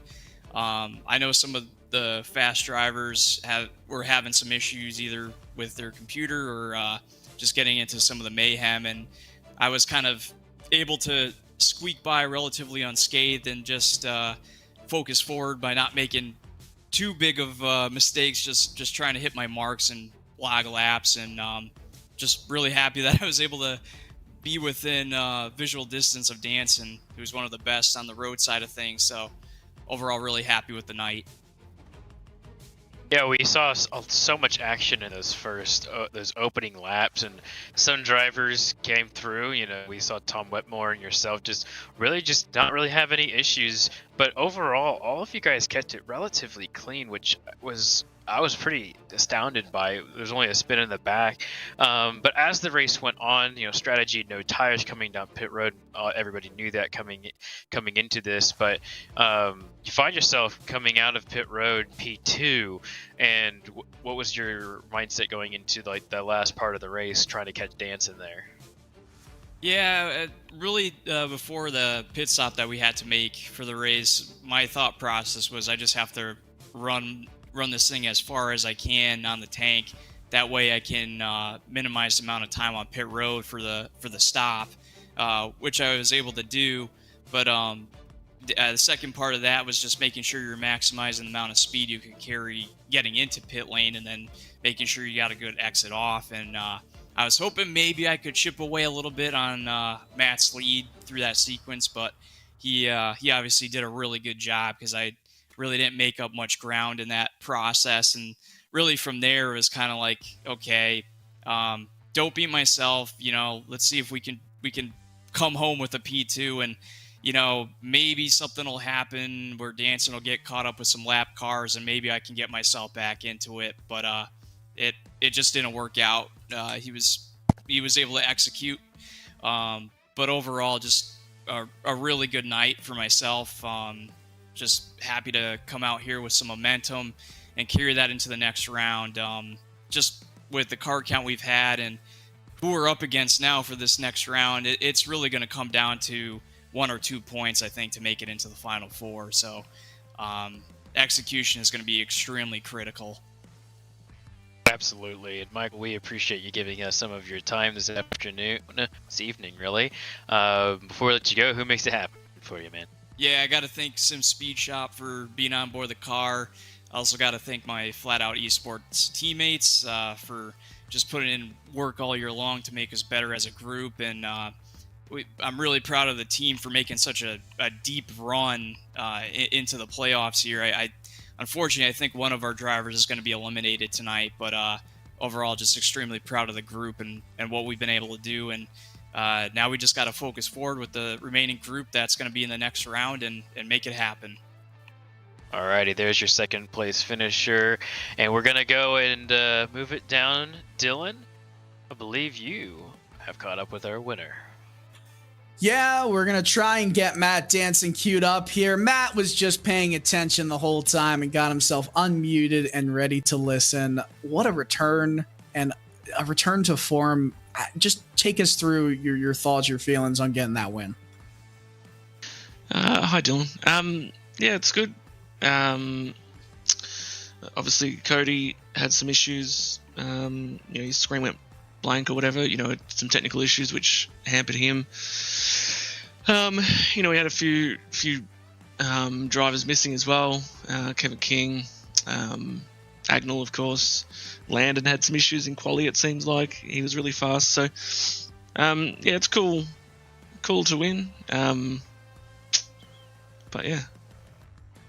Well, it definitely felt like once you got into the lead and Cody started to have some of his issues from just seemingly over driving to try and pass you, it felt like you were just sailing the rest of the way. So, I mean, is there something about, the Roval itself that you just feel comfortable with? Is it different to you than other road courses? Because obviously, when we come to a road course, I think everyone expects, and you expect yourself, to be running high up. Would you say that's accurate about, Charlotte Roval just being a little bit different than others? Yeah, I mean, this year's been a bit funny because, I was running away with it at Sonoma, and then, all of a sudden Agnell was flying and, hunted me down and overtook and all that sort of thing. I do very limited practice just because of, life and whatnot. So it's pretty much only the laps I get before, like in the session before this, where I learn anything. And at road courses, it's usually just hot lapping. So evidently there's been a bit of a change this year to where it's introduced a bit more tyre wear, which, at Sonoma I was not aware of, and that came back to bite me. Chicago, I'd not done any laps, so I was like completely nowhere in that event. But yeah, Roval, I feel like I'm pretty strong. And then, like you said, when I was ahead of Cody there, it was pretty much just a matter of trying to learn as I go, but also just limit mistakes and then kind of ease into it. And once I stopped being too worried about Cody, and then coincidentally, like a lap or two later, he sort of made that mistake over the curb. I was definitely able to be a lot more free and just focused on hitting the marks and also less worried about saving tire, because before that I was like, I don't want to go out and punch out laps and then find out that there's a whole bunch of tire wear that I'm not aware of. So I was just trying to protect that. Once I realized that it wasn't falling off much at all, then we started putting laps, and most of the mistakes I made in the second half of the race were me trying to outdo Landon for fastest lap, because I had it a bunch of times, and then I just lose it in the last chicane, or I'd make a little silly lock up somewhere here or there. So I'm frustrated myself not to come away with the fastest lap.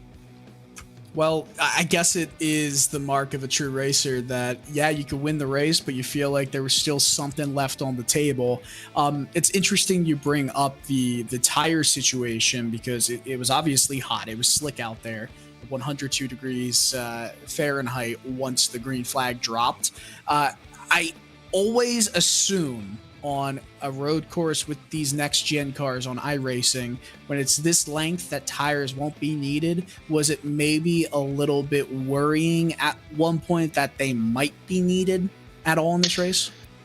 Nah, that's I mean, that's something that's a little bit broken, but we would run these tires until they explode, I'd expect.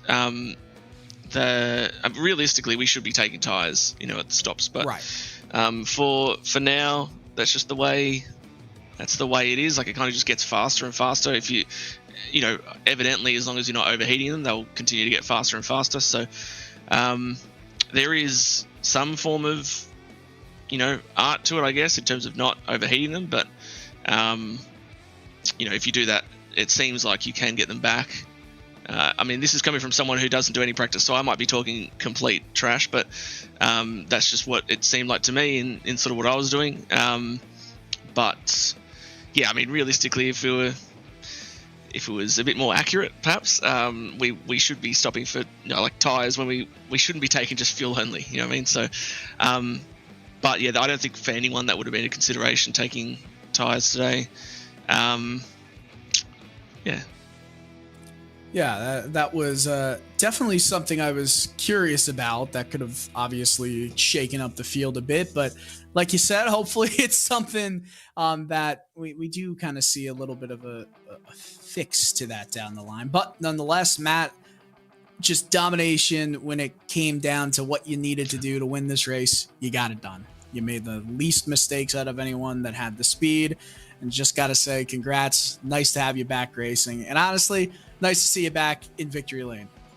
Yeah, thank you, Dylan. Did you like my overtakes? Some of them were pretty epic. Your overtakes were really good, bud. I was impressed, looking like AJ Allmendinger out there.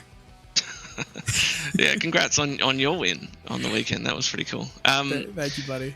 Yeah, so I guess, yeah, like you said, obviously it is good to be back. I did debate whether it was the right thing to do, but it's good to be amongst everyone. And obviously, my focus shifts to just trying to rack up points for the the A51 Altus team situation for the team's champ. So hopefully we got a fair bit of points, although Agnell decided not to show up today, which is not ideal. But hopefully we can knock out a fair few points and go from there. And I guess the other storyline for myself is I kind of thought this to myself beforehand was let's go out there and perform as if we weren't DQ'd from Bristol, and so we were still in that group, and just see what could have been. I suppose it'll be like a win but with an asterisk, so we'll see how the season plays out. But yeah, no, I appreciate everyone involved in putting it all together. Shout out VRS, Altus Engineering, Race Tech Gaming, and good times. All right, Matt, thank you so much, man, and congrats again on the victory. Thank you, sir. Bye-bye. Matt Danson wins at the Charlotte Roval, and I think a much-deserved win. Nice to see him coming back, and while it wasn't as dominating as he might have wanted, it was certainly a dominating win. Let's take a look at the playoff leaderboard as we now enter the round of 8 at Las Vegas Motor Speedway in 1 week's time. Oh boy, I'm excited for this. 3 tracks that are more traditional, I guess you could say, than we've kind of seen through, especially the last round. And everyone's reset to 4,000 points except for Lariah and Agnel Phillip, who each won 1 race in the round of 12, giving them a bonus of 3 points each.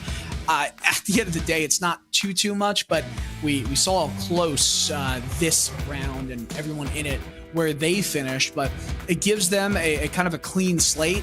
Something to note, Cody Harris actually reached 25 incident points, which was a 1-point penalty. He didn't really have to worry about that at all, though. He was a plus 12 at the end of the day. And a little bit of an update on your team standings when it comes to the fight that Matt Danson was alluding to. Bowie Esports Alpha is 52 points up on A51 Pro, Altus, and Flat Out Esports 57 points up on them.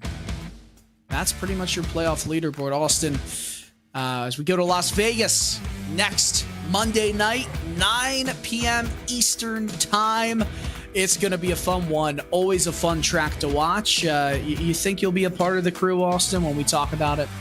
Well, I'll be around in some capacity, and if the booth is full, I'll be on the track more than likely. So it'll be fun to be around. Something I find interesting. I don't know how we kind of missed this, but you know, when you win in the round, and you say the theoretical, oh, hey, he's got the next 2 weeks to figure out Las Vegas, Homestead, and Martinsville. Well, Agnel Phillip took that seriously and took a week off. Like, can we just talk about that for a second? So... he took a literal week off. So I just wanted to point. It just kind of dawned on me that he actually legitimately just was like, you know what? Screw the team. I'm gonna take a week off. I'm gonna take time to do this, that, or the other. And you know what? I have nothing but mad respect for that, because I would consider that too. But but yeah, you might see me out actually on the track in one of these next 3 races. It might be Vegas, Homestead, Martinsville. One of those 3 races I'll definitely be participating as a driver, and Martinsville is one of my best tracks on the service, so I'd love to find myself there, but you might find me in the booth too. So these next 3 races are definitely core tracks that you have to be good at during the middle of the season or in the regular season as well. I love that these 3 tracks are at the end as well, as it really kind of will separate who's going to be good at Phoenix anyways.